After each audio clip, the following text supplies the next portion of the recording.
Tak komen yang ini juga ada mengatakan bahawa PMP Singapura adalah berusaha untuk pemimpin Malaysia termasuk Datuk Najib Pimpinan. Dia kata Malaysia's decline is due to incompetent politicians. Well, also I'm not surprised about Singapore.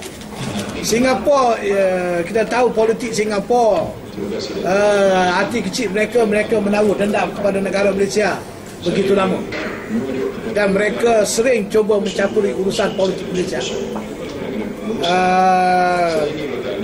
Mereka tidak senang hati kalau Malaysia mencapai kemajuan, nama Malaysia terselah di peringkat global. Mereka tidak senang hati. Ada saja dilakukan oleh pihak Singapura sebab mereka juga ada agenda mereka tersendiri di negara ini. Termasuk mereka juga ada rakan-rakan mereka dalam politik di Malaysia ini. Kita tahu parti DAP itu dulu serpihan daripada parti PAP Singapura sesudah Singapura keluar daripada Malaysia.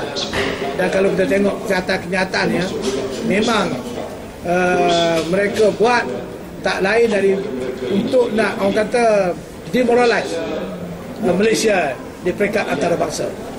So apa yang kita nak heran?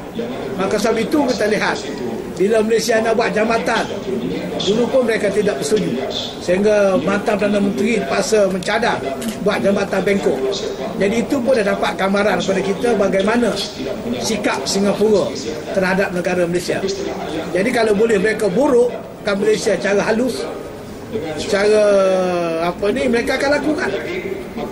Malah peristiwa-peristiwa yang memburukkan Malaysia di Indonesia baru-baru ini, ada juga pihak-pihak berkata datang daripada dalang-dalang tertentu. Kita tidak tahu siapa. Mungkin daripada negara-negara luar, termasuk dalam individu daripada Malaysia ke daripada Singapura, kita tak tahu. It can be anybody yang cuba memburuk Malaysia. Sebab memang kita tahu terlalu banyak pihak-pihak yang iri hati dengan kedudukan dan kemajuan Malaysia setakat ini.